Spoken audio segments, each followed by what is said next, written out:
disabilities.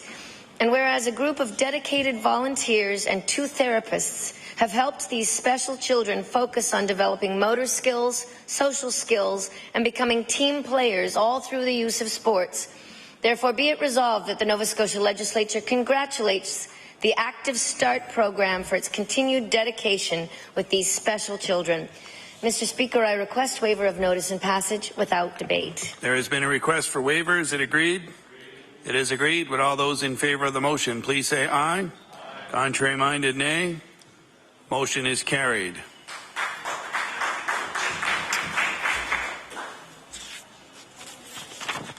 No more notices of motion. We'll now move on to oral questions put by members to ministers.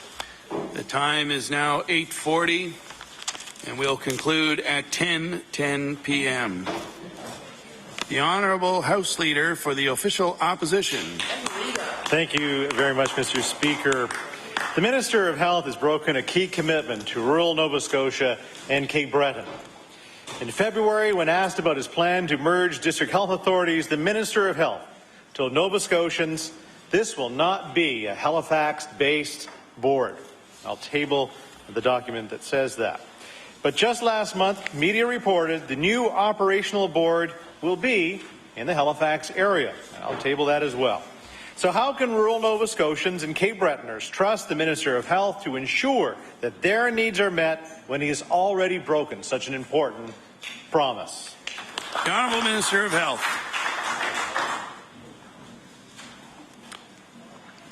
Thank you, Mr. Speaker, and I thank the member opposite for the question. In terms of a Halifax-based board, we've obviously have to be somewhere physically, but the board will be made up of representatives from across Nova Scotia. Thank you, Mr. Speaker. The Honourable Member for Argyle-Barrington on his first supplementary. Thank you very much, Mr. Speaker. I think the minister even mused that it was probably be based in Truro. So I know it's funny how things change over time. Rural Nova Scotians are highly concerned about the Liberal government's incompetent handling of the health authority merger. More to the point, they're very concerned about the fact that Nova Scotians living in Cape Breton and rural parts of the province will not have a say in healthcare delivery. Thanks to the Premier and his Minister of Health, it now appears that important healthcare decisions impacting rural Nova Scotians can now be made by bureaucrats right here in Halifax. What will it take for the Minister of Health and Wellness to understand that healthcare needs in Cape Breton and the rest of Nova Scotia are different from those here in Halifax, and that when he takes the steps to ensure the residents outside of the capital region that their health needs will not be ignored?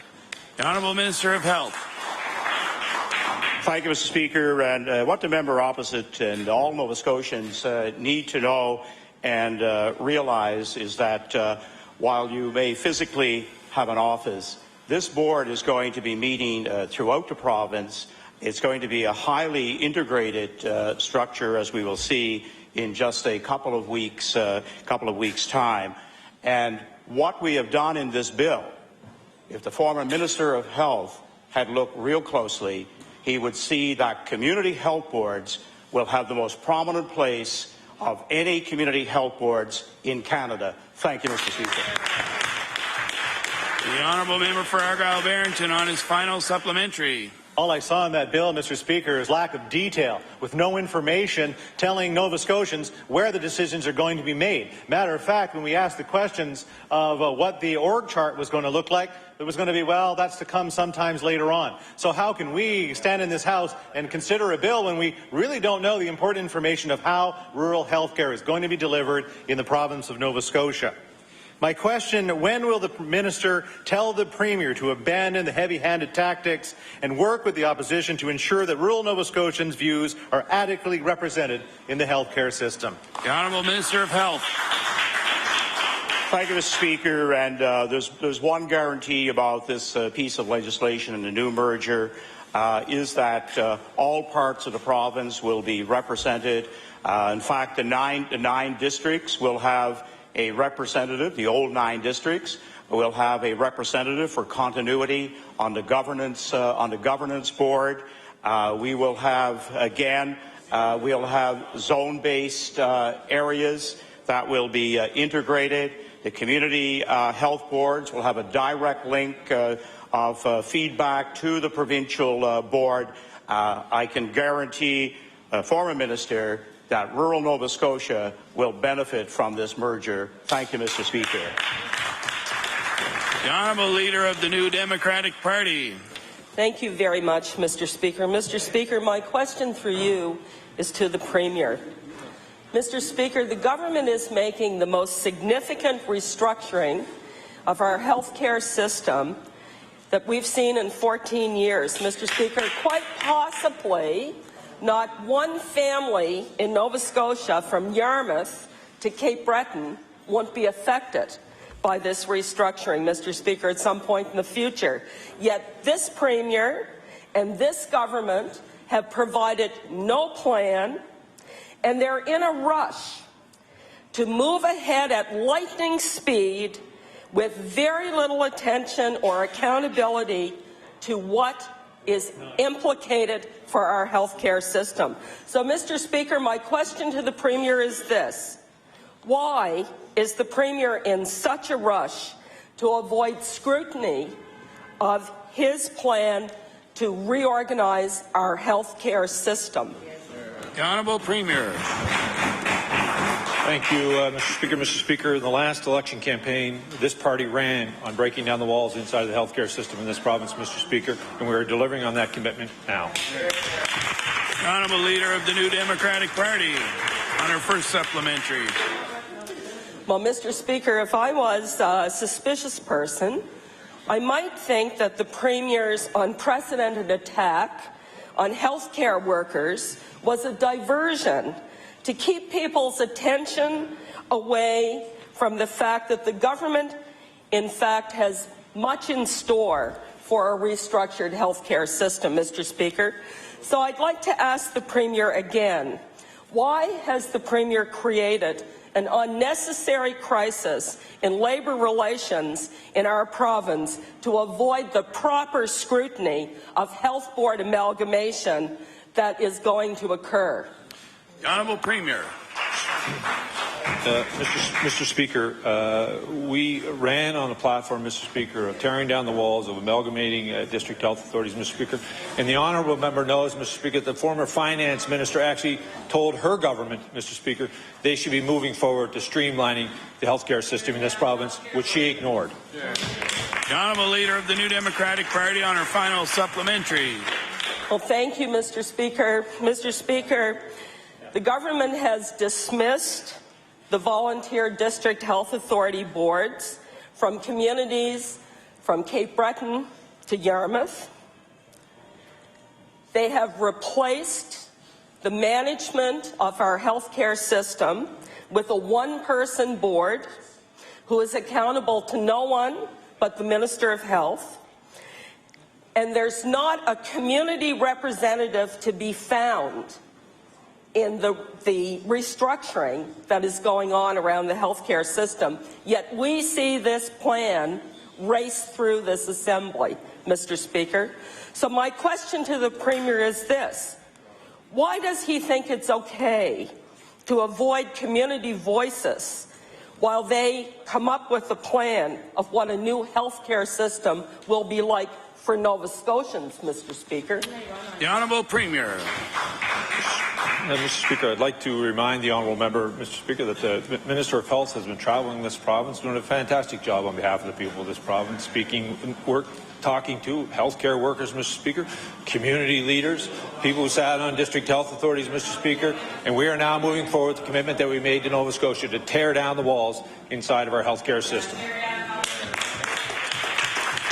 The Honourable Leader of the Official Opposition. Thank you, Mr. Speaker. My question is to the Premier. Mr. Speaker, not only do we face a changing story about where this new health authority will be located and changing stories about what's in store for healthcare workers, we continue to face a changing story from the government about how much this change will save, if anything. Mr. Speaker, the Liberal platform that the Premier just referred to promised Nova Scotians $13 million in savings from all of these changes. Last week, the health minister said, well, it's actually only $5 million. And then yesterday, it changed again to be $1 million-ish. Mr. Speaker, which, by the way, is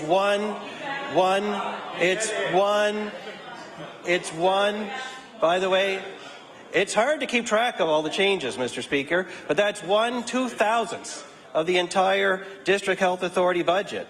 And all of those savings, whatever they may be, he attributes solely to the changes in the CEO and VP level, Mr. Speaker. I mean, there's no change from any of the other plans for our health authorities. Mr. Speaker, how can Nova Scotians believe the government is going to make this merger work when they don't even know for themselves what they're doing? The Honourable Premier. Mr. Speaker, I completely disagree with the premise of the question. The Honourable Leader of the Official Opposition on his first supplementary. Well, Mr. Speaker, if that answer was meant to assure Nova Scotians they do have a clue what they're doing, it failed because it just proves the point that they're making it up as they go along. Mr. Speaker, the Premier tells Nova Scotians there will be savings from all of these changes that will go back to health. But he tells healthcare workers not to worry, there'll be no changes for them, that their benefits and their salaries and their pensions will all stay the same. Mr. Speaker, both of those statements can't be true at the same time. So I'll ask the Premier, how much does he plan to save from these changes, or is this just another expensive Liberal shell game? The Honourable Premier. Mr. Speaker, not only will we save millions of dollars, Mr. Speaker, we will cause efficiencies to allow Nova Scotia to have access to health care. And let me assure every health care worker in this province the benefits that they've earned will not change. The Honourable Leader of the Official Opposition on his final supplementary. Mr. Speaker, the Premier will have to forgive healthcare workers if they don't take that to the bank, because last spring he told them that he was preserving their right to strike, Mr. Speaker. And yet at the same time, he tells Nova Scotians that he's stopped strikes in healthcare, Mr. Speaker. Order, please. The Honourable Leader of the Official Opposition has the floor. Both of those statements also can't be true at the same time, Mr. Speaker. So I'd like to ask the Premier, why can't he give Nova Scotians and healthcare workers the same story? The Honourable Premier. Coming from that member, Mr. Speaker, that is laughable, quite frankly. The man flip-flops more times than, Mr. Speaker, I don't know what. Fact of the matter is, we brought in essential service legislation that ensures that health care will be provided in communities across this province at the same time protecting health care workers' right to strike, Mr. Speaker. Read the bill. I don't know how we can find that difficult to understand. The Honourable Leader of the Official Opposition. Mr. Speaker, that is pretty rich coming from the leader of the Liberal Party, a lecture on how to stay consistent.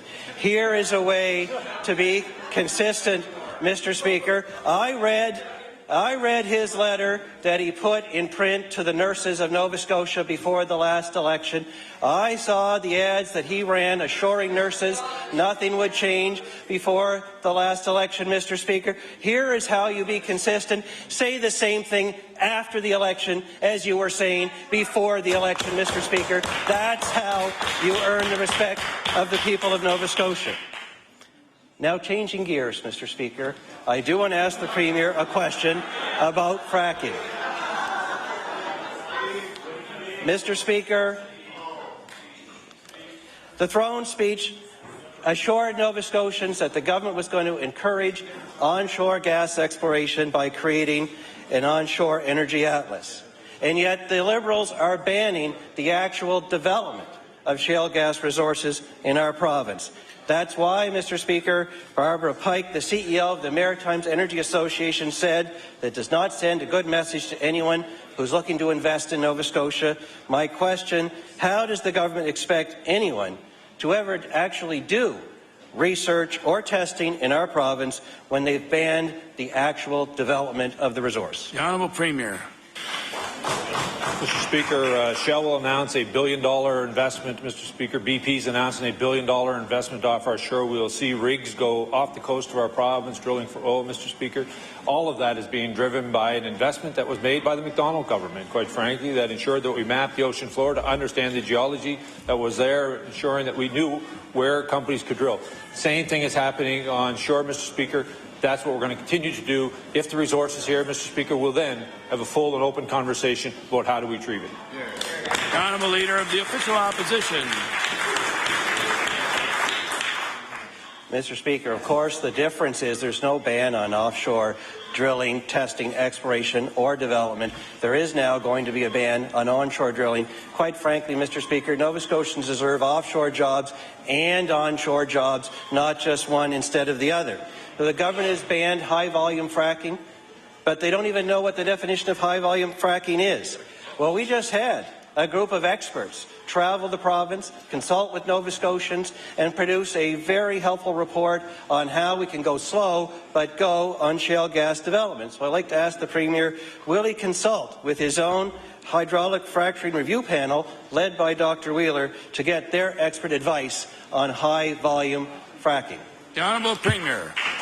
Thank you, Mr. Speaker. Mr. Speaker, we're doing exactly what the committee said, which was continue to do research, understand, Mr. Speaker, where the possibilities are actually for shale gas on land, Mr. Speaker. No one actually even knows if we have shale gas, which is so. To go down the road of dividing communities over a commodity that we may not even have absolutely makes no sense. What the committee said was understand, ensure that we went around, did more research and development at the same time, Mr. Speaker, continue to have a conversation with communities. The bill that's before this House does just that. The Honourable Leader of the Official Opposition on his final supplementary. Mr. Speaker, the government is doing the opposite of what the Wheeler Commission recommended because they said specifically that they did not support an ongoing moratorium or any other political development that stopped the exploration or development of shale gas. Mr. Speaker, the government spent over $100,000 on this report, and then they ignore it. Ray Ritzie, a member of the Wheeler panel, wrote, and I quote, "Good regulations in Alberta, British Columbia, Saskatchewan, and New Brunswick have guided the safe drillings of hundreds of thousands of wells. But rather than work to develop those safe regulations here, the Premier has seen fit to ban the opportunity altogether." So I'll ask the Premier, Mr. Speaker, why has his government decided to ignore their own experts and simply ban one of the few new ways to create jobs in Nova Scotia? The Honourable Premier. Thank you, Mr. Speaker. Mr. Speaker, we actually listened to the panel, Mr. Speaker. We've invested and continue to invest in research and development to understand the geology of Nova Scotia, to ensure that if we actually do have that resource and where that may be, what are the possibilities. At the same time, we're continuing to look at new technologies of drilling and how do you extract that resource if it is actually there, Mr. Speaker. And this bill provides to have a conversation with Nova Scotians if that's the way we head. The Honourable Member for Sackville-Cobequid. That's 6. I don't know if he needs more, but Mr. Speaker, my question is for the Minister of Health. Since last Friday, the Minister of Health has made 4 contradictory public statements about the union's offer to keep their members with a foreign bargaining association. Last Thursday, he said he had rejected the offer and the government would select which unions healthcare workers would belong to. On Friday, the story changed, the minister telling media an arbitrator, not the government, would decide which union workers would belong to. On Monday, it came as a surprise when the minister announced that perhaps he would be open to the unions forming bargaining associations, negating the need for an arbitrator. Then today, Mr. Speaker, a new twist. The minister's telling reporters an arbitrator would decide the union fate, but perhaps that fate could be a bargaining association the unions are asking for. If you had a hard time following that, Mr. Speaker, you're not alone. Mr. Speaker, these contradictions have led to a great deal of confusion and upheaval in our healthcare sector. So I'd like to ask the Minister of Health, can he please tell this House once and for all, on the record, if the possibility of a union keeping their members while forming bargaining association is still on the table? The Honourable Minister of Health. Well, thank you very much, Mr. Speaker, and I thank the member for Sackville for the question. And what we need to be taking a look at here is that as after the bill passes through the House, a mediator is going to be open to whatever options that are brought forward, and that certainly remains to be seen. I do want to correct the member opposite that it will be a mediator, not an arbitrator. The honourable member for Sackville-Cobequid on his first supplementary. That's crystal clear now. I'm glad he clarified, Mr. Speaker. Yesterday, the heads of the healthcare unions waited patiently at Province House, hoping to meet with the Minister of Health. Specifically, the union leaders wanted to ask the minister why he told the media he was open to accepting something similar to the bargaining association model that they proposed, when previously in a private meeting he had clearly rejected that offer, Mr. Speaker. So I'd like to ask the minister, since the Minister of Health was not available to explain his discrepancy to the union leaders yesterday, can he at least tell this House how that discrepancy occurred in the first place? The Honourable Minister of Health. Thank you very much, Mr. Speaker. And what I want to convey to the member opposite and all the House is that what I said is simply a possibility for unions to bring to the mediator when that process takes place. The honourable member for Sackville-Cobequid on his final supplementary. Thank you, Mr. Speaker. This summer, Nova Scotia's healthcare unions worked together and developed a plan to allow them to keep their members while still achieving the Liberal government's objective to have 4 bargaining units in the healthcare sector. So my question for the Minister of Health is this: why is it so crucial to the Liberal government that an arbitrator or a mediator, and not the healthcare workers themselves, determine union membership? The Honourable Minister of Health. Well, thank you very much, Mr. Speaker. I think if we take a look at where we go to work in Nova Scotia, as I did some 30-odd years ago, I had no choice in what union that would represent me. The honourable member for Sackville-Cobequid. Cold comfort, Mr. Speaker, cold comfort to those healthcare workers here in Nova Scotia. My question now, new question, Mr. Speaker, through you, is to the Minister of Health. Mr. Speaker, the Minister of Health has said the Liberals have consulted extensively with a wide range of Nova Scotians on the reorganization in the healthcare system. On June 3rd, 2014, the Minister released a report on some very vague statement about what they heard. So I'd like to ask the Minister of Health, can he tell Nova Scotians who he consulted with, when he consulted with them, and how he consulted them? The Honourable Minister of Health. Thank you very much, Mr. Speaker, and I guess I could give a very long answer here because I spent a great deal of January, February, March into April having an opportunity to meet with many frontline healthcare workers, community health boards, and we had open meetings where citizens could come in, express their views on any concern they had about the merger. There was one overwhelming theme that came through all of the consultations, and that was change is necessary in our healthcare system. We have way too many barriers that currently impede efficiencies within the healthcare system, and this bill directs how the healthcare delivery system will be for the future starting April 1st, 2015.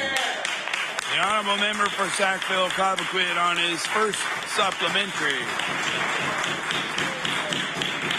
They're anticipating my next question, Mr. Speaker. I appreciate it. Through the Freedom of Information Act, we obtained a copy of a bill for $8,594 for the minister's travel team. Other than the odd press release announcing a meeting with the now defunct health boards, the minister didn't hold any open or public meetings for citizens to provide feedback on their scheme, Mr. Speaker. We did, however, receive information that it cost taxpayers $36,000 to do polling and focus groups. It's a bit of a stretch, Mr. Speaker, to say that the Liberals have done extensive consultation when all they've done is some polling and focus groups, Mr. Speaker. So I would like to ask the minister, when will the minister tell the House whether or not the minister tell this House whether or not he believes that focus groups and polling are considered meaningful consultation? The Honourable Minister of Health. Well, thank you very much, Mr. Speaker, and I thank the member for Sackville for the question. One of the great feedbacks that you get today when you start a process of merging the health boards is that you get submissions from many Nova Scotians. Maybe I get tremendous number of emails that are both questioning, offering suggestions, and talking about, in fact, from a tremendous number of people who have worked in the healthcare system for many years on the fact that we not only need change, we need to make the system more efficient. Can you imagine, and I was surprised that the previous health minister or health ministers from the previous government hadn't at least had a consistent way of reporting adverse medical incidents when we had 6 different ways across Nova Scotia. This will not happen in the future. The honourable member for Sackville-Cobequid on his final supplementary. Well, Mr. Speaker, we know what will happen in the future is that they'll continue to block the access of Nova Scotians to tell this government what they think about pieces of legislation like we've seen in law amendments today, Mr. Speaker. Mr. Speaker, we're facing some of the most extensive changes to our healthcare system in over 15 years. And the Liberals shut down the only public way to share Nova Scotia, or the public can share their views, as I mentioned earlier, in law amendments, Mr. Speaker. On top of it all, we have no information because the Liberals refuse to tell Nova Scotians any details about their amalgamation scheme, Mr. Speaker. When will the minister commit? When will the minister commit to public and broad consultation that will give Nova Scotians a say on the Liberal health scheme, Mr. Speaker? The Honourable Minister of Health. Thank you very much, Mr. Speaker. And the one thing that I had embedded, if you wish, from Nova Scotians as I went across the province is that we need change, and we need to do it through the merger, through the consolidation, and the time for doing consultation is over. What I'm very proud of in terms of putting together the team of people who will guide and direct the merger, and all of the information gathered to date has been done by Nova Scotians, and we have a Nova Scotia product that we'll be proud of from one end of the province to the other.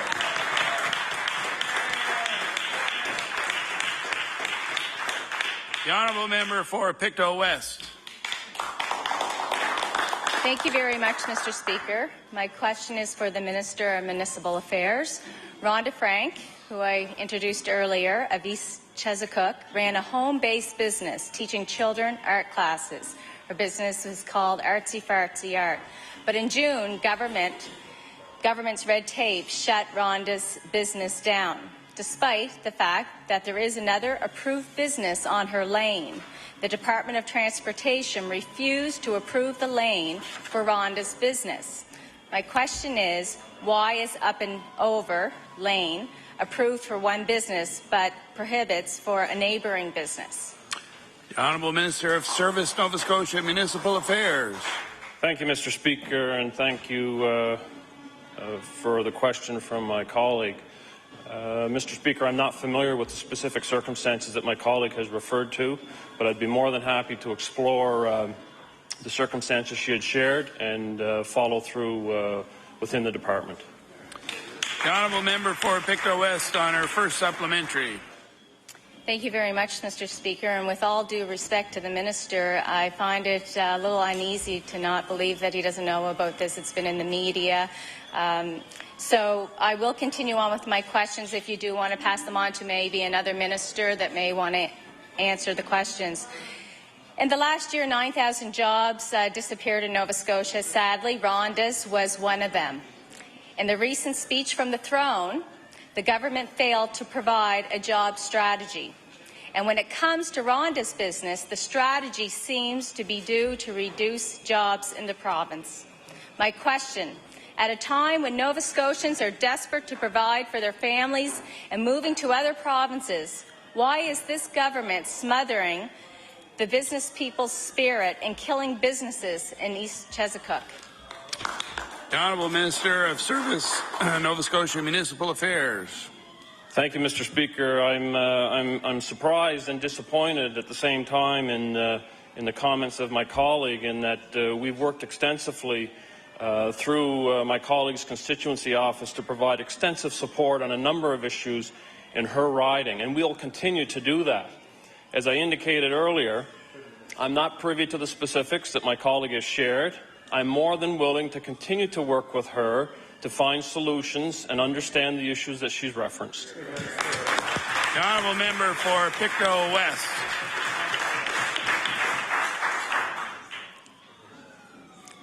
Thank you very much, Mr. Speaker, and I thank the Minister, and it's true. His statement is very true. He has worked very hard with me to do a lot of my constituency, and I thank him for that. And I thank him for willing to meet, perhaps later on in the lobby, with Rhonda and her husband Matthew with regards to this situation. So thank you.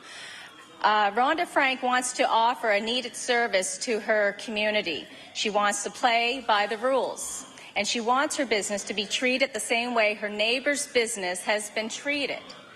The question, will the minister do the right thing, loosen the government red tape, and let Rhonda reopen her business? Thank you. The Honourable Minister of Municipal Affairs. Thank you, Mr. Speaker. I'd be more than pleased to meet with my colleague and the individual she has referenced following discussions this evening. The Honourable Leader of the New Democratic Party. Thank you very much, Mr. Speaker. Mr. Speaker, my question for you is to the Premier. Mr. Speaker, over the past few days, there have been many letters and phone calls into our MLA offices, coming in primarily from frontline healthcare workers who are very concerned about the government's DHA scheme. And some of these workers are openly talking about leaving Nova Scotia. Mr. Speaker, we all know this is a poorly planned scheme filled with unknown consequences, and it's no wonder. Feeling under attack, many healthcare workers are wondering what's in store for them in terms of their future. So, Mr. Speaker, I want to ask the Premier, how will driving healthcare workers out of the province improve our healthcare system? The Honourable Premier. Thank you, Mr. Speaker. I want to thank the Honourable Member for the question. Mr. Speaker, what's happening in this province, Mr. Speaker, is that we're actually hiring more healthcare workers. And again, I want to tell every healthcare worker across this province the benefits that they have earned, Mr. Speaker, will remain. The Honourable Leader of the New Democratic Party on her first supplementary. Thank you very much, Mr. Speaker. And Mr. Speaker, after Bill 37 and the poison relations that this government developed with nurses that were overworked and understaffed, it's no wonder they were forced to hire more nurses in the province of Nova Scotia, Mr. Speaker. Mr. Speaker, in the Law Amendments Committee, we heard from a nurse whose name is Robin, and she recently moved home to Nova Scotia to take up a full-time nursing job here in Halifax. And she told members of the Law Amendments Committee that she's having second thoughts now about that decision, and she may in fact leave the province again because this government insists on violating her rights as a healthcare worker. So, Mr. Speaker, my question to the Premier is this. What does the Premier have to say to Robin that will make her change her mind and stay here at home in Nova Scotia? The Honourable Premier. Speaker, it wasn't Bill 37 that allowed this government to hire more nurses, Mr. Speaker, and exactly what I would tell Robin and every other nurse in this province. Unlike the previous government who would not listen to their cry from the floors across this province, Mr. Speaker, this government listened and provided more support so that they could deliver frontline services to patients in this province.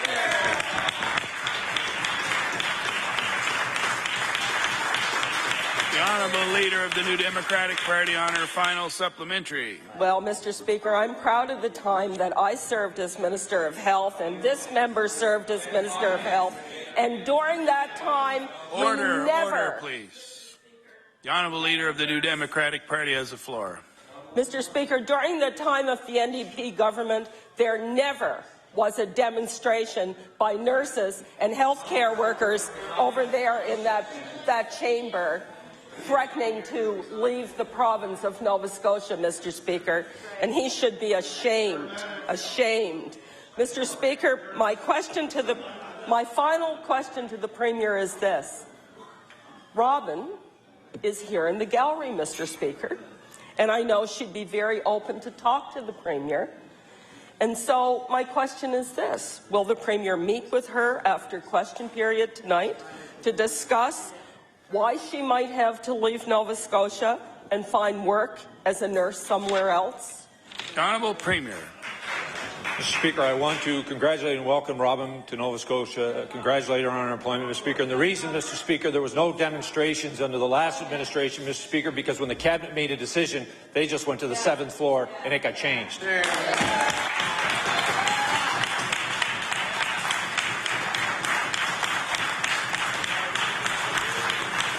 Honourable Opposition House Leader. I know. It's quite an answer. So some of it was true. I don't know. I don't know where I am today. Nova Scotians are beginning to raise concerns about the competency of members of this cabinet.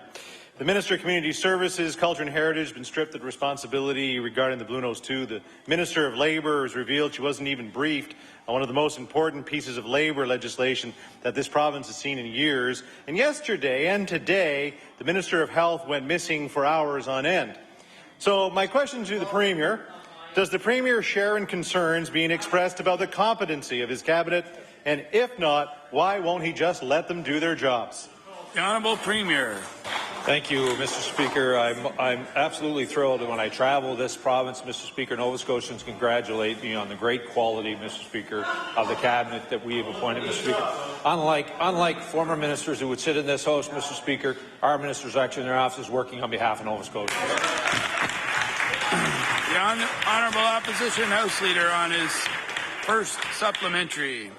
When the Minister of Community Services was fending off questions regarding her questionable appointments to the Status of Women's Advisory Panel, the Premier took the calls. When the Minister of Natural Resources was questioned about his place, in this place, about taxpayers funded getaway with the member for King South, the Premier right-hand man, the government House Leader jumped to his feet to answer the questions. And when the hard questions started coming once again, it was the government House Leader taking the heat because the Minister of Health had to, quote-unquote, deal with some matters relating to his department. And I will table that as well. So my question to the Premier, why doesn't the Premier have enough confidence in his members of his own cabinet to let them speak on their own issues? The Honourable Premier.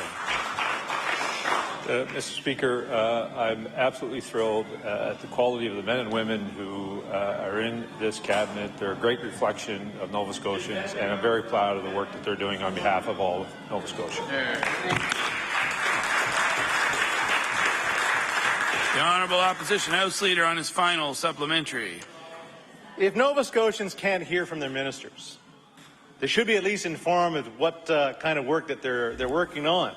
Yesterday, the government House Leader told us the Minister of Health wasn't available to discuss his legislation, the biggest health bill to come before this House and before the province in years and years, if not decades, because he was busy dealing with departmental issues. It must have been something pretty important to the significance of Nova Scotians. So my question to the Premier, will he inform the House to what matters the Minister of Health has been dealing with that are so concerning to Nova Scotians that he avoided that topic of health reform all day long? The Honourable Premier. Mr. Speaker, the Minister was available to the media, Mr. Speaker, but I do want to say at the beginning of the question he's criticizing the fact that we don't let them do anything, and now, Mr. Speaker, he's asking me to meddle in what they've been doing. So, Mr. Speaker, what does he want?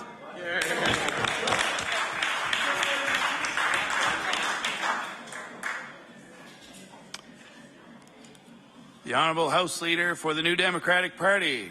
Thank you, Mr. Speaker. Mr. Speaker, my question is for the Minister of Labour. Mr. Speaker, in this House yesterday, the Minister of Labour explained to us that the Minister was not responsible for the most sweeping and controversial piece of labour legislation this province has seen in decades. So I've got a simple question to the Minister then, through you, Mr. Speaker. If she is no longer in charge of labour relations for the province, then who is? The Honourable Minister of Labour. Thank you, Mr. Speaker, and I thank the honourable member for the question. As the Minister of Labour, I respect the principles of collective bargaining. It's also my role to ensure that bargaining unfolds in a way that doesn't negatively affect the health and safety of Nova Scotians and is done in a way that is efficient and effective.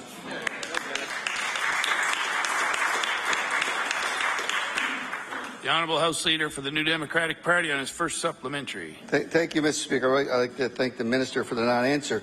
You'd think with that type of rhetoric coming from the Liberal benches, Mr. Speaker, that we've never had a union merger before, Mr. Speaker. The fact is that the Labour Act already includes provisions that outline how a union mergers can take place in Nova Scotia under Section 31 of the Trades Union Act. The way the government can be sure the legislation will hold up to any charter challenge, Mr. Speaker. So I guess my question to the Minister of Labour, who in her department then, on this vital piece of legislation, who in her department advised the Department of Health that the Minister can be the one that would pick arbitrators in labour disputes? The Honourable Minister of Labour. Thank you, Mr. Speaker. The Minister of Health has been leading our reform, and that's what this bill is about. I think I made it clear by my past behaviour that I don't shy away from controversial legislation, Mr. Speaker, and it makes sense in this particular case to have the Minister of Health be the lead on this file. Thank you.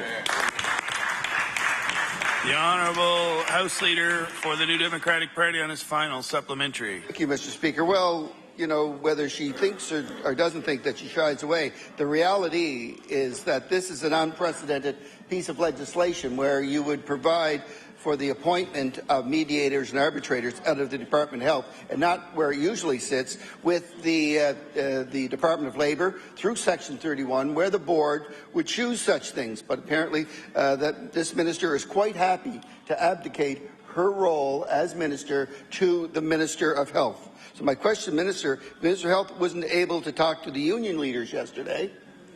Why didn't she take it upon herself then to take the lead and talk to those union leaders about associated bargaining? The Honourable Minister of Labour. Speaker, I find it pretty rich. His government ran their labour negotiations out of one government place. And it was the boys in short pants that were making the decisions, not their cabinet and not their caucus. I'm not taking any lessons.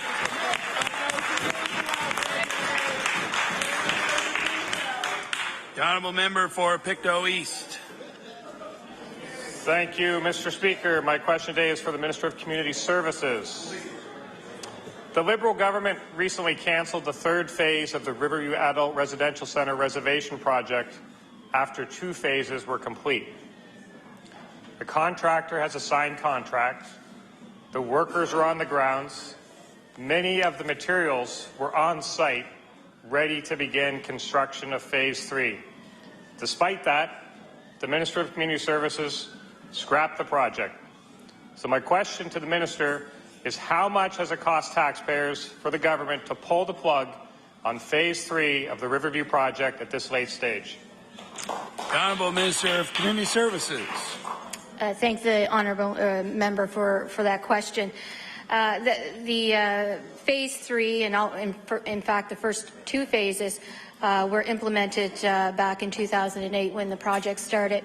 Back in 2008, the roadmap for transformation for persons with disability didn't exist. It didn't exist in people's minds. It certainly didn't exist on paper.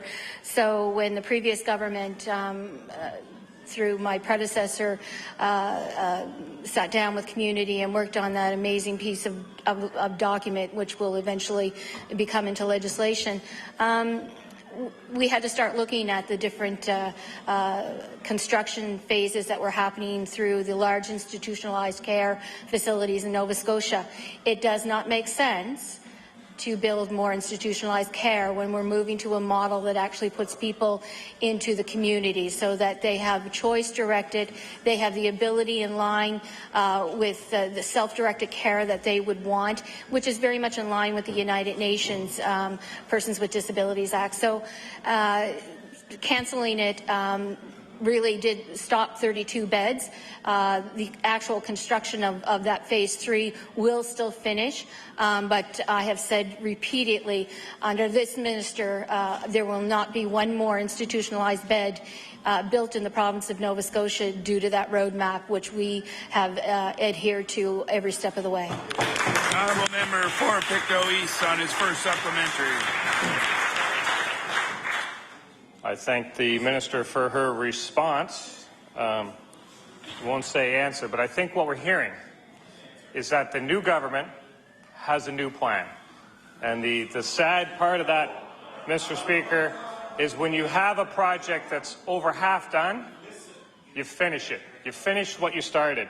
And the problem is we all know in this House that when you break a contract, there's a penalty. When you order custom materials that cost hundreds of thousands of dollars that you now can't use because you're abandoning a project, at some point, Mr. Speaker, you pass a tipping point, you do what's right, you finish the project, you use the asset in a way that's effective for the taxpayers of Nova Scotia. So I will ask the question again. I will ask the question. I don't know that the cost matters to the minister, but I know it matters to Nova Scotians. So I will ask. We're paying cancellation fees. We've purchased useless equipment. How much does it cost the taxpayers of Nova Scotia to cancel the contract, abandon the project, and throw away the equipment? The Honourable Minister of Community Services. Mr. Speaker, I have begged the member opposite to actually read the roadmap and to know that we're in a situation in this province where building more institutionalized care beds is truly unsustainable. And, Mr. Speaker, not only is it unsustainable for the Nova Scotia taxpayer, it's not the right thing to do. We are doing the right thing by not adding any more beds to this province. I invite the colleague across the floor to read the roadmap and to tell the families of people who want their loved ones with intellectual and physical disabilities how much it's worth. You tell them. You put a cost on it.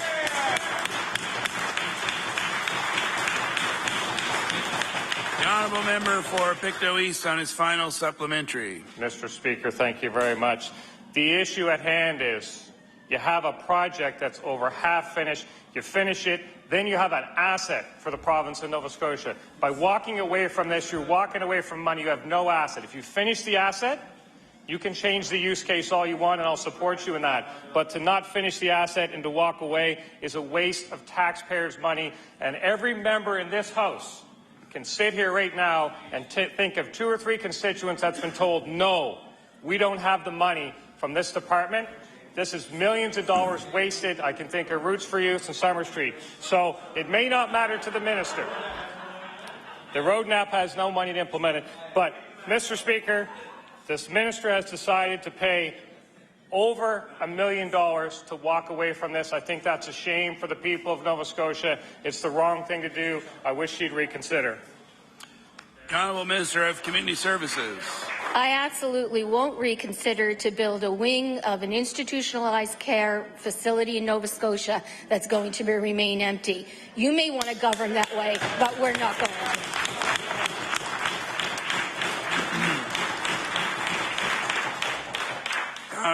The Honourable Member for Sackville-Cobequid. Thank you, Mr. Speaker. My question is for the Minister of Health. Earlier this spring, the NDP requested and received information from the Department of Health that indicated the department had identified various district health authorities' amalgamation costing categories, Mr. Speaker, and I'll table that chart that we received. When I asked the minister what his budget was 6 months ago for the district health authority amalgamation, he either didn't know at the time or didn't want to say. Well, Mr. Speaker, I'm back again with the very same question. So I'd like to ask the Minister of Health, What is the budget for the District Health Authorities amalgamation? The Honourable Minister of Health. Thank you very much, Mr. Speaker, and it's an important question the member opposite asks. As the former minister knows, that from FOIPOP information, we've actually been able to do most of the work in-house, meaning in the Department of Health and Wellness, for the transition team and for all of the costs associated with the merger to date. Even with the first phase of SAP, which will of course bring together the accounting platform for the province, all of that is actually within the budget of the Health Department to be able to execute this year, which, as the former minister knows, was part of shared services that they in fact brought into play in 2012, and that process continues. The Honourable Member for Sackville-Cobequid on his first supplementary. We still didn't get a figure from him, or I haven't got a figure from him, Mr. Speaker. But his answer, I do have some concerns with. He mentioned because I should know some information because of FOIPOP information that we received. That's the concern we have. Nova Scotians want to know. The Premier stood up prior to being the Premier saying that they would be the most transparent government in, I think he said in Canada or ever. So that's where I'm concerned. We had to ask for that information to be given to our caucus to try to find out how much this amalgamation is going to cost taxpayers, how much money is going to be diverted from frontline health care to go to the amalgamation. So, Mr. Speaker, there is no question there's a cost associated with the District Health Authorities amalgamation. According to the Minister of Finance, at our most recent budget update, there is also funding allocated for the amalgamation in this year's budget. So I'll ask the Minister again, how much money is the government budgeting for the District Health Authorities amalgamation? The Honourable Minister of Health. Thank you, Mr. Speaker. And what the member opposite needs to know is that within the healthcare operational budget this year, a small amount of, I guess, of that budget is going to work on the merger. But really, I believe what the member opposite is really asking or wants to know is that at a minimum, in the first year of operation, 2015-16, we will save a minimum of $5 million. The Honourable Member for Sackville-Cobequid on his final supplementary. This might be cynical, Mr. Speaker, but I don't believe him. I do not believe him, because history has dictated across this province, provincial governments that have done this, they haven't seen those savings, Mr. Speaker. So with all due respect, I don't believe that is going to be true here in Nova Scotia. I hope that the amount of money being spent by security over the last 2 days is included in the amalgamation of the District Health Authorities, dealing with Bill number 1, Mr. Speaker, because I haven't seen in the 11 years that I've been here the amount of security and additional personnel in the grounds of this legislature, Mr. Speaker. So I would like to ask the minister, will the minister provide a detailed budget of all costs associated with the restructuring and put it online, not just for me, Mr. Speaker, but for all Nova Scotians, to see the true cost of what this amalgamation of the District Health Authorities is going to cost? The Honourable Minister of Health.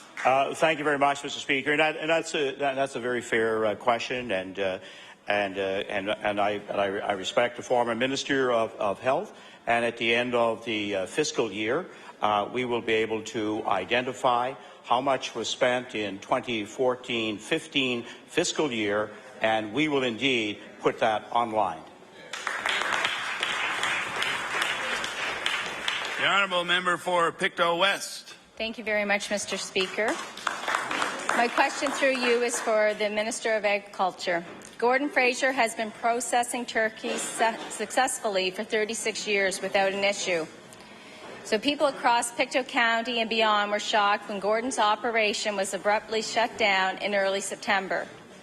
The difficulty with the shutdown of Gordon Fraser's turkey processing operation is under a previous government in the 1990s, a senior government official gave him approval to keep processing meat and poultry on his premises because the government recognized the need for small processing communities, in small communities, and I'll table that document. My question for the Minister is, why are Gordon and other small processing facilities being targeted and shut down? The Honourable Minister of Agriculture. I'd like to clarify that that individual, and I won't comment on that particular case, hasn't been shut down. Turkey farmers of Nova Scotia under the Act have the authority to stop processing of turkeys in unlicensed facilities, and that gentleman operates a non-licensed facility. The Honourable Member for Pictou West on her first supplementary. Thank you very much, Mr. Speaker. The Deputy Warden of Antigonish County, Owen McCarron, along with Pictou Municipal Councillor Chester Dewar, are very concerned about the impact such closures are having on small local feed stores and businesses, and I'll table that document. Rural small businesses are the engine of many rural Nova Scotian communities. Unnecessary government red tape prevents businesses from growing and creating jobs. Will the Minister sit down with Nova Scotia's small turkey processors to reach a compromise that satisfies public safety concerns and allows processors to keep operating? The Honourable Minister of Agriculture. Thank you very much. And indeed, we have offered to work with the gentleman in question and anyone else that's processing meat in the province to get them qualified under the provincial system, or if indeed they want to go as far as the federal system, we will work with them. There's no charge for that, but they have to approach us first, and that hasn't happened. The Honourable Member for Pictou West on her final supplementary. Thank you, Mr. Speaker. Butchers like Gordon Fraser process a small number of turkeys each year. The way he does business is much different from processors who butcher thousands and thousands of birds each year. Will the Minister admit the regulations that govern large meat processing facilities may not be appropriate for smaller operations like Gordon Fraser? The Honourable Minister of Agriculture. Unfortunately, the size of the facility has nothing to do with health and safety. There's serious concerns about cross-contamination from bacteria. We've seen very serious health risks posed by improperly testing and proving that you have a safe operating facility to produce products, and especially meat products in the province. And there's a real danger of cross-contamination when you have processing of beef, lamb, and poultry in the same facility. And it's could be a potentially serious health risk. And indeed, the individuals that are doing this without the proper certification by the province or the federal government are probably under very serious possibility of a lawsuit if indeed somebody gets ill or dies. The Honourable Member for Pictou East. Thank you, Mr. Speaker. Mr. Speaker, my question is for the Minister of Natural Resources. Mr. Minister, your department put a damper on entrepreneurship at Melmurby Beach this summer. It denied Jacinta Bennett and her business, Jiggy Java, the opportunity to become a mobile food vendor. Jacinta sent her application to the department in January, and she waited 6 months before she received a 59-page document that she was to fill out. Mr. Speaker, all she wanted to do was sell apples, bananas, and a few other snacks like Gatorade at Melmurby Beach. Talk about red tape.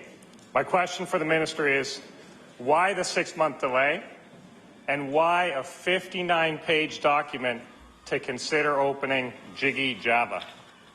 The Honourable Minister of Natural Resources. Thank you very much, Mr. Speaker. Just to clarify, there wasn't a 6-month delay in the response to this application. This particular person in question sent a proposal in months in advance before a request for proposal was initiated. As the member would know, we have to have a fair, accountable, transparent process when it comes to tendering this province, Mr. Speaker. And that process was open for 2 weeks. We received responses. This particular applicant did not meet the criteria as outlined by the department. However, Mr. Speaker, our staff did indicate with her they would sit down and go over that process and better prepare her for the next round of RFPs. The honourable member for Pictou East on his first supplementary. Thank you, Mr. Speaker. And I think the member would know that it was her proposal, that she took the initiative. She came up with the idea. She took the initiative to send a proposal to the department. And that proposal was met with nothing for 3 months before the minister got involved at my request, and which was ultimately followed up by an RFP 2 months later. So the 6 months was a result of her taking a step, and when she was shut down. Mr. Speaker, more than 17,000 Nova Scotians left our province in the past year. Why does the government want to make it so difficult for individuals wanting to make a living stay in Nova Scotia? We have Jacinta, we have Rhonda sitting in the gallery tonight. How can a person who simply wanted to sell healthy snack food and submitted a proposal, took the initiative, how can that person be asked to fill out a 59-page document to then be told that she doesn't meet the criteria? That's just silly, and I want to know what the minister thinks about that. The Honourable Minister of Natural Resources. Thank you very much, Mr. Speaker. In fact, our department sent out requests for proposals for food vendors on various parks during that time. It wasn't at this particular request. There were other vendors who did provide successful bids through that process, Mr. Speaker, and that speaks to me that the process does work. We do have successful applicants. In this particular case, the applicant did not meet the criteria as outlined by the department. However, the department has indicated to her they would sit down with her, and this might have happened already, to go over that process and to better prepare the applicant for the next round of RFPs that are initiated. The honourable member for Pictou East on his final supplementary. Thank you, Mr. Speaker. I do thank the minister for that answer, and I hope the minister can understand the point I'm trying to make about government bureaucracy and red tape. Surely this is not a situation that the minister would want to see happen again in his department. So I do appreciate that he is standing up defending his department's actions, but what I think we'd rather see as Nova Scotians is we want to know that this isn't going to happen again. So I would ask the minister, has he taken any action to change the procedures in his department to make sure that something like this doesn't happen again, where somebody submits the proposal to them and it sits unresponded to for 3 months? The Honourable Minister of Natural Resources. Thank you, Mr. Speaker. Just to clarify, the RFP process was 2 weeks. That it was open. We received applications or bids throughout those 2 weeks, and we responded in a very timely manner after. It was not 3 months, as the member has indicated. The honourable member for Hants West. Thank you, Mr. Speaker. Mr. Speaker, my question. Thank you. Mr. Speaker, my question through you is to the Minister of Health and Wellness. Mr. Speaker, over the years, governments have made investments in early intensive behavioural program, more commonly known as EIBI. I also know that the Minister of Health is very familiar with this program and some of the ongoing challenges of parents, including wait times for assessments. Mr. Speaker, I've written the Minister and I thank him for his responses each time, but I also want to ask a couple of follow-up questions this evening. The Minister stated in a recent response, for children who are starting school in September 2014, there are no children who will age out before receiving EIBI. Having said that, there are families who have decided to delay school entry in order to ensure their children receive treatment. My question to the Minister, Mr. Speaker, through you, can the Minister tell us how many families are waiting to access this program and how many have made the decision to delay their child starting school this fall? The Honourable Minister of Health. Thank you very much, Mr. Speaker, and I want to first of all say to the member opposite, member for Hants West, that he has brought this issue to my attention as he advocated for a family in particular who had a child whose parents wanted them to be in school this September, and they hadn't received EIBI. One of the realities that is facing us in the province, where we now have 1 in 64 children who are diagnosed somewhere on the autism spectrum that require EIBI before going to school. We're now in the area of about 150 children who are waiting to receive EIBI. Some are in that final year now before they would go to school. Every attempt is going to be made to have those children receive EIBI. Number of developments along with the rise in children being diagnosed is the fact that we probably need more therapists in the province. We also have had an occasion last year where I think about 4 therapists went out on pregnancy leave all at the same time, which really put us behind. But we are now gathering a group of the experts from across the province to outline a stronger plan for the future. The honourable member for Hants West on his first supplementary. Thank you, Mr. Speaker, and I thank the Minister for his answer. Given the number of families and children affected by this wait time issue, does the Minister have any data that would indicate what kind of positive or negative effects these delays have on those children who are kept back a year? The Honourable Minister of Health. Thank you very much, Mr. Speaker, and to the member opposite. That is a very good question. We know that we provide only providing EIB in the province, and we're actually very, very strongly and very much better off than many provinces across the country in terms of delivering this. That's a question that that really asks, have any longitudinal studies been done to determine that if a child with autism is out of school for a year in order to get the program?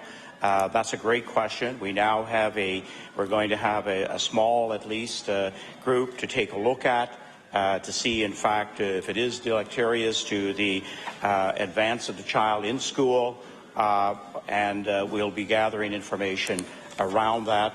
We have just put in place about 11 people who will outline now how the program should be delivered in the future. One of the real challenges that we are getting is that now diagnosis of autism is actually taking place between 1 and 2 years of age.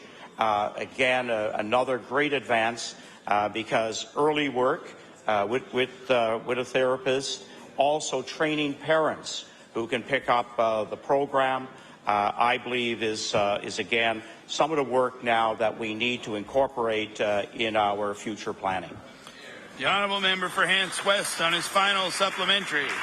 Thank you, Mr. Speaker. Mr. Speaker, I know and I believe many of the parents understand the issue of money and resources, and unfortunately that always seems to be the case in many fronts. So I would ask the Minister, and I know the Minister understands as well, he's spent a long time in this House as critic and certainly now as Minister, some of the challenges that exist. Mr. Speaker, my final question through you to the Minister, will there be any additional resources in the coming budget to assist these families in the ongoing challenges in the EIBI program? The Honourable Minister of Health. Thank you very much, and to the member from Hants West. This is exactly what this high caliber, committed to improving autism support programs in the province will be taking a look at. There is also some new developments in terms of providing assistance prior to going to school, and there are some aspects of the early intervention behavioral therapy that can be provided at a lower cost and also have very effective results. We're now into that period where we study this, and hopefully a recommendation before budget could be made in the coming year. The Honourable Leader of the New Democratic Party. Thank you very much, Mr. Speaker. Mr. Speaker, my question for you is to the Premier. Mr. Speaker, for the past 18 and a half hours or so, we've had quite a number of presenters at our Law Amendments Committee, And Mr. Speaker, one of the presenters was Alexis Allen, a well-respected teacher and former president of the Nova Scotia Teachers Union. And she told the Law Amendments Committee that when Stephen Harper had come to government, he essentially said that he hoped that in a few years people wouldn't be able to recognize Canada. And Mr. Speaker, she said that she was very worried that in a few years she would not be able to recognize Nova Scotia. So my question to the Premier is this: why is the Premier so determined to erode the hard-won rights of people working in the healthcare system in Nova Scotia? The Honourable Premier. Thank you, Mr. Speaker. I want to assure the honourable member that the hard-earned rights and benefits that workers across this province will not be affected under this bill, Mr. Speaker. And Mr. Speaker, one of the reasons why the Alexis Allen may not recognize Nova Scotia, Mr. Speaker, is this government is reinvesting in public education. Well, she sat silently while that government cut from it.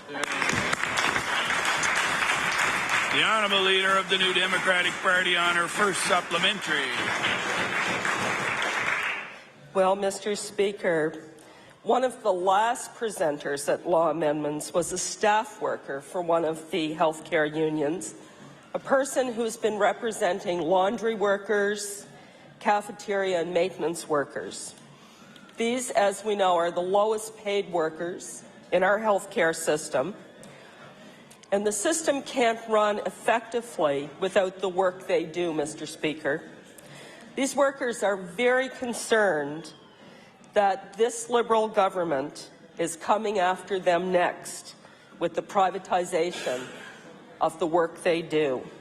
So, Mr. Speaker, my question to the Premier is this: will you reassure these workers that you're not coming after them next? The Honourable Premier. Mr. Speaker, this piece of legislation actually, Mr. Speaker, provides workers in this province with more opportunity, Mr. Speaker. Healthcare workers who are represented in one health institution on one side of the street can't cross the street to work in another, Mr. Speaker, because they're represented by a different union. It absolutely makes no sense, Mr. Speaker. This is about giving people more opportunity. It's ensuring that the system will be there. Workers, what rights that they've earned will be protected, Mr. Speaker. This is about ensuring the future of the healthcare system in Nova Scotia. The Honourable Leader of the New Democratic Party on her final supplementary. It's just not true that workers can't move across the street to work in a different healthcare facility. We literally had hundreds of people in the Red Room who did just that and told us their stories about all of the different settings they had worked in and had been members of different unions in, Mr. Speaker. So I don't know, the Premier doesn't understand how the healthcare system in the province works, obviously. But I have someone who the Premier could meet with, and she could help him understand the system a little better, Mr. Speaker. And one of my previous questions, the Premier would not say whether he would meet with Robin, the nurse who came back to Nova Scotia, who's here tonight in the gallery. So I want to ask the Premier simply, will he or won't he meet with Robin one-on-one, one nurse, one conversation, Mr. Speaker? The Honourable Premier. Mr. Speaker, I want to congratulate Robin on coming to Nova Scotia. I want to congratulate her on the great work that she does on behalf of the people of Nova Scotia. But there's one thing that I'm absolutely certain. One of the questions that was asked of her when she wanted a job in Nova Scotia, she wasn't asked what union she wanted to belong to, Mr. Speaker. She was put in a union.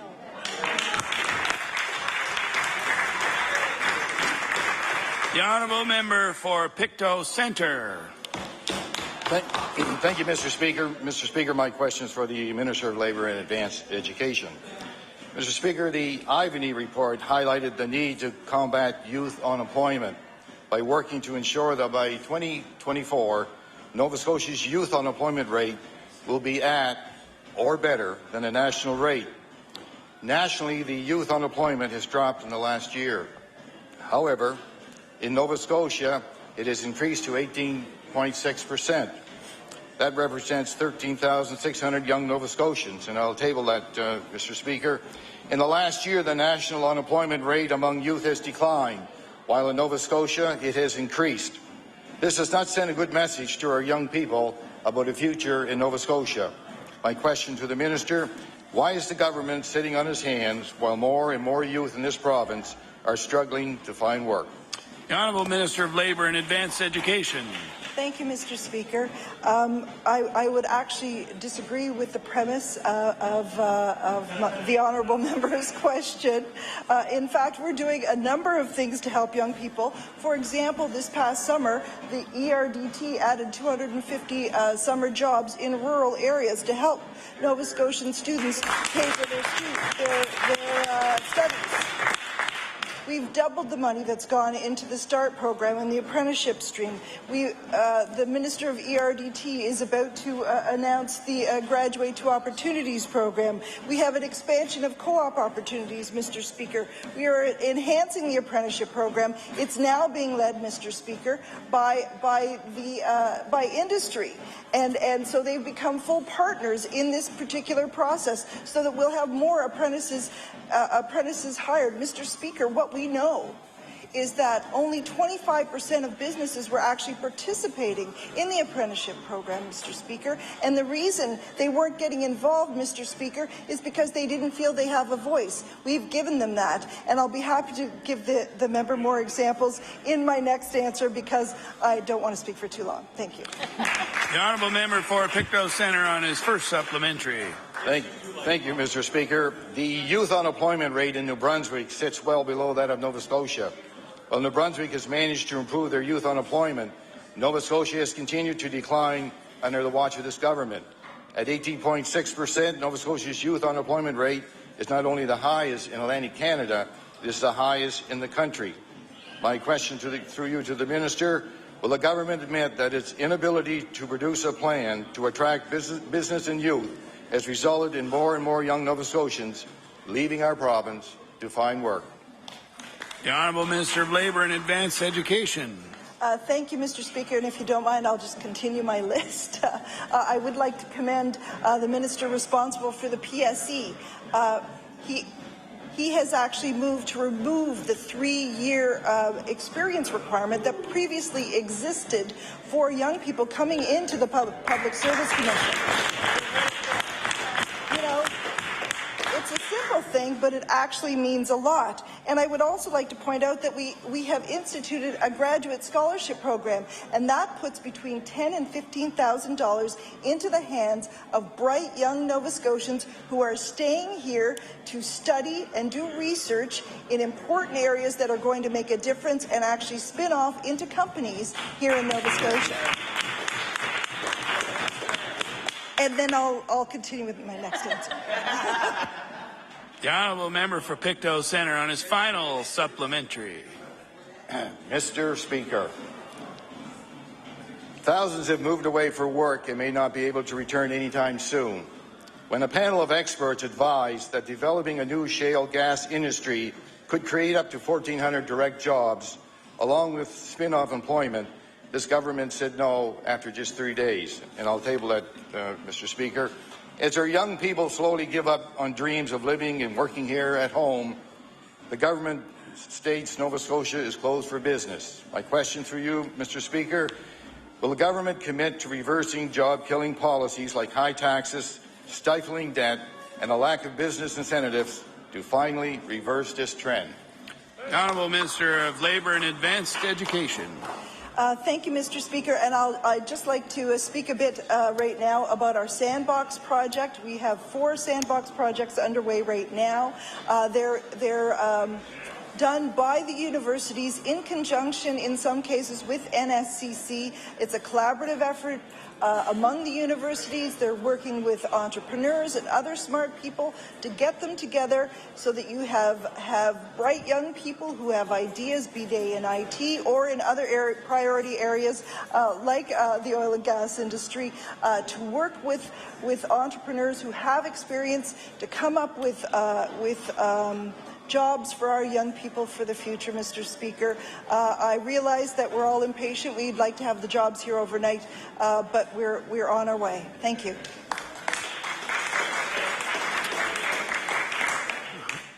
The honourable member for Kings North. Mr. Speaker, my question is for the Minister of Natural Resources.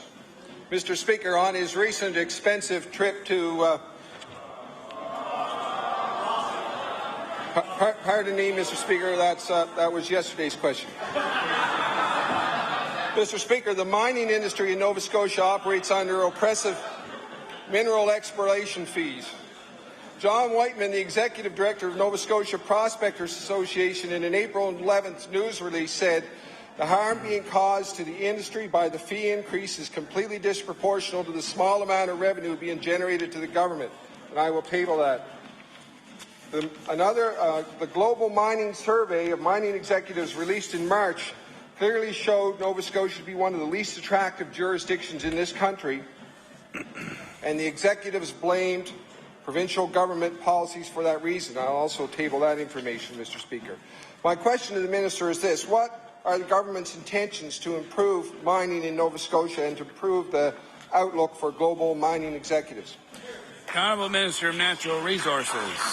Mr. Speaker, I'm happy to say that for the first time in a generation in this province, our government is actually reviewing our Mineral Resources Act, all the regulations surrounding the mining sector, including royalties, fees, everything that impacts that sector, Mr. Speaker, and we're going to do it to ensure that there's regulatory certainty here in Nova Scotia so we can be a competitive jurisdiction and attract those great companies to our shores. The honourable member for Kings North on his first supplementary. Thank you, Mr. Speaker. I'd like to thank the Minister for that answer. Mr. Speaker, 2013 Government Commission study of Nova Scotia's mining, quarry and industry found that the industry lost 800 jobs and $80 million in annual economic activity in the past 5 years. And the Ivany Commission report highlights the need to provide a modern, responsive legislative framework to support and promote sustainable mineral resource management. I understand the Minister says he's going to be working on that. Will the Minister tell us whether they will remove the excise fuel tax? The Honourable Minister of Natural Resources. Mr. Speaker, I think our Minister of Finance has already made that commitment to the industry that we will be moving forward with that campaign commitment. The honourable member for Kings North on his final supplementary. Mr. Speaker, in 2013, fee hikes cost prospectors 53% more here in Nova Scotia than in New Brunswick, and an incredible 621% more than in Newfoundland. And I have that in a table to actually, that's in Table 1, which I already gave the page. Mr. Speaker, the Executive Director of the Mining Association in Nova Scotia said many prospectors are simply giving up their claims because they cannot afford them. Will this government commit to reducing these fees?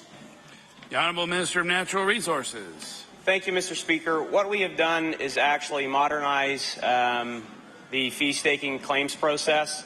Before, we had a paper-based process, Mr. Speaker, whereby prospectors would have to come to Halifax and submit those claims. We are now bringing our department into the 21st century, Mr. Speaker, with a state-of-the-art, modern system that is going to improve our ability to serve those prospectors in this province, Mr. Speaker. And I'm happy to say that we're doing it while keeping all of those fees associated with getting claims and maintaining claims competitive with all surrounding jurisdictions.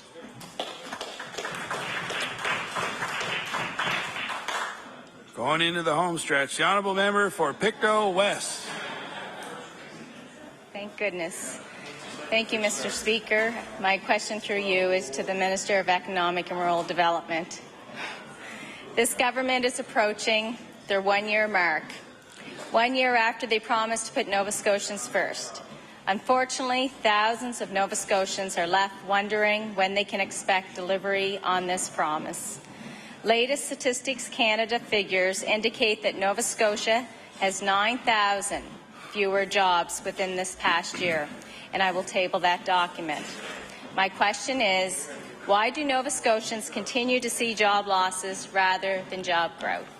The Honourable Minister of Economic and Rural Development and Tourism.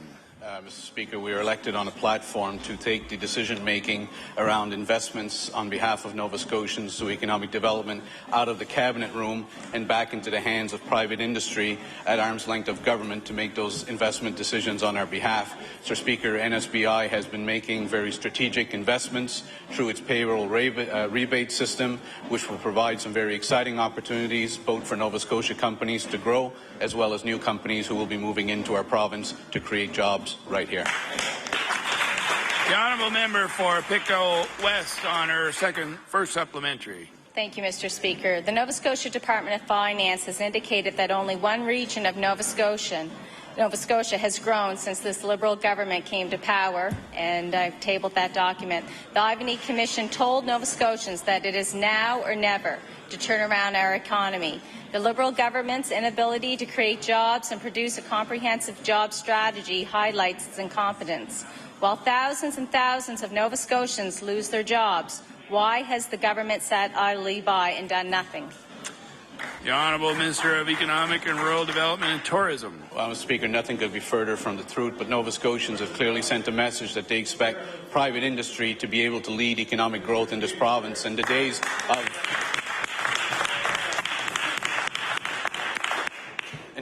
of the cabinet deciding which companies would be the winners and losers were going to come to an end, and that has happened under us. Mr. Speaker, one area of the province which has faced some economic challenges that we've been addressing has been in Pictou County. And Mr. Speaker, the message that we're getting from business leaders and others in Pictou County is that the biggest hindrance to economic development in that area is none other than the members from Pictou West and Pictou East. The Honourable Member for Pictou West on our final supplementary. Thank you very much, Mr. Speaker. I should take the high road on this, but I don't know how the minister knows that when he's been to Pictou a couple times and hasn't even stopped into the Tourist Bureau there. In 2014, the year-to-date figures include that Nova Scotia had the highest job loss in the Maritime provinces, and I've tabled that. The province's fiscal situation worsened under their watch, while the Liberals remained committed to job-killing policies such as high taxes and banning an entire industry. The Liberal government has wasted its first year in power, and the economy and citizens are paying the price. Having failed to create jobs, will the government produce a comprehensive, immediate job creation plan for Nova Scotia before one more job is lost? The Honourable Minister of Economic Development. When we heard about the challenges facing Pictou County, we went down 4 ministers to meet with the community, meet with municipal leaders, and we decided rather than have someone from Halifax or elsewhere go down and tell Pictou County what was good for economic growth in their area, we instead asked Sean Murray from Advocate Publishing to lead a group and to find out what would be the best solutions for Pictou County with a made in Pictou solution. And Mr. Speaker, what he has found, and one of the challenges that he's hearing from business leaders, is that while they all have great ideas, they're reluctant to come forward because they know the minute they come forward with any ideas for Pictou County, they'll have scorn heaped on them by the members from Pictou West and Pictou East.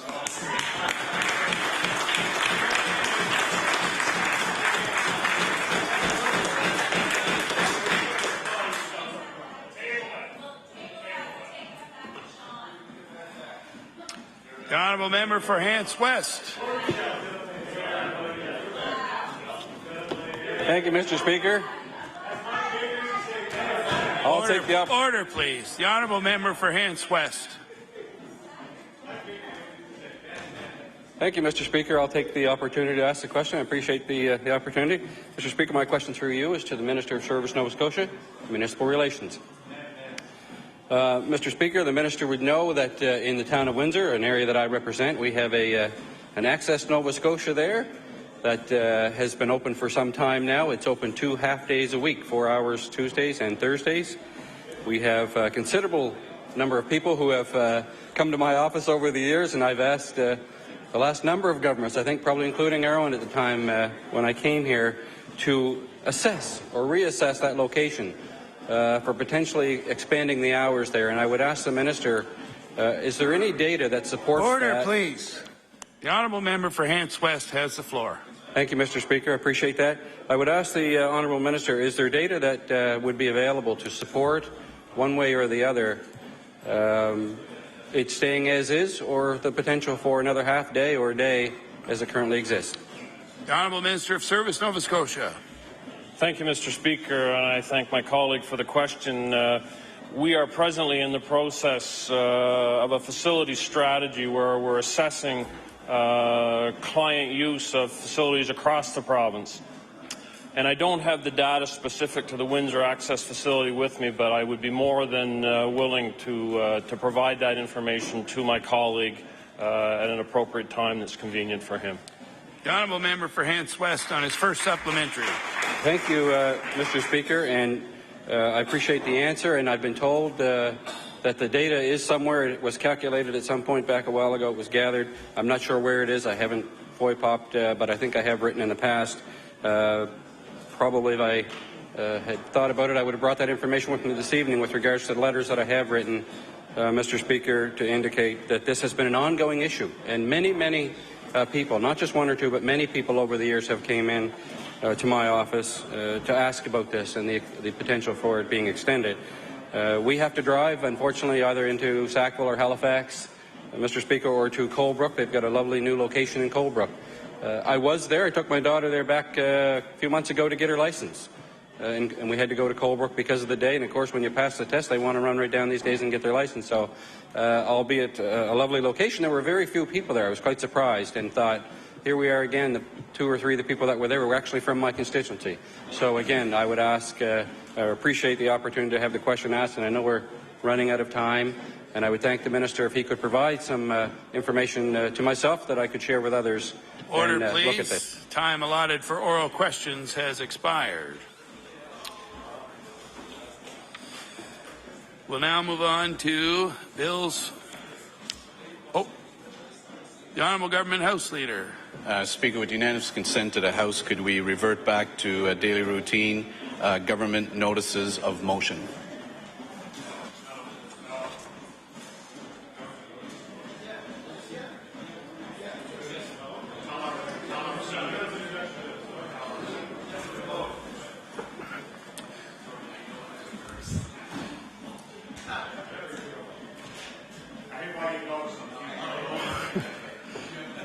Do we have unanimous consent to revert back?